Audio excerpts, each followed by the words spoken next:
తెలంగాణలో పారదర్శక ఓటర్ జాబితా రూపకల్పన కోసం ఎన్నికల సంఘం కసరత్తు ముమ్మరం చేసింది. ప్రత్యేక సమగ్ర సవరణ ప్రక్రియలో భాగంగా ఓటర్ జాబితా మ్యాపింగ్ను యుద్ధ ప్రాతిపదికన పూర్తి చేయాలని రాష్ట్ర ప్రధాన ఎన్నికల అధికారి సుదర్శన్ రెడ్డి జిల్లా కలెక్టర్ను ఆదేశించారు. రానున్న 15 రోజుల్లో కనీసం 90% మ్యాపింగ్ పూర్తి కావాలని లక్ష్యంగా నిర్ణయించారు. ఈ కీలక సమావేశంలో హనుమకొండ జిల్లా నుండి కలెక్టర్ చాహత్ బాజ్పాయ్ పాల్గొన్నారు. హైదరాబాద్ నుంచి నిర్వహించిన వీడియో కాన్ఫరెన్స్ లో రాష్ట్ర ఎన్నికల అధికారి పలు కీలక సూచనలు చేశారు. ఇతర రాష్ట్రాలైన ఒడిశా, కర్ణాటకలతో పోలిస్తే తెలంగాణలో మ్యాపింగ్ పురోగతి పెరగాలని సుదర్శన్ రెడ్డి సూచించారు.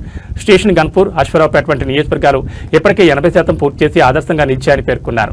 మ్యాపింగ్ ప్రక్రియలో ప్రైవేట్ వ్యక్తుల ప్రమేయం ఉండకూడదని, రాజకీయ పార్టీల ప్రతినిధుల పాత్ర కేవలం గుర్తింపునకు మాత్రమే పరిమితం కావాలని స్పష్టం చేశారు. స్వయం సహాయక సంఘాల మహిళలు సహకారం తీసుకోవాలని సూచించారు.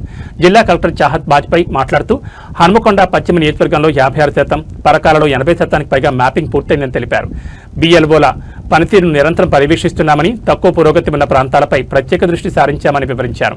డేటా ఎంట్రీ ఆపరేటర్ల నియామకం, డబుల్ ఓట్లు మరియు మరణించిన వారి పేర్ల తొలగింపై పకడ్బందీగా వ్యవహరిస్తున్నామని, రానున్న పక్షం రోజుల్లో లక్ష్యాన్ని చేరుకుంటామని కలెక్టర్ ధీమా వ్యక్తం చేశారు. ఈ సమావేశంలో DRO K. శ్రీనివాస్, RTOలు మరియు ఇతర ఎన్నికల విభాగం అధికారులు పాల్గొన్నారు.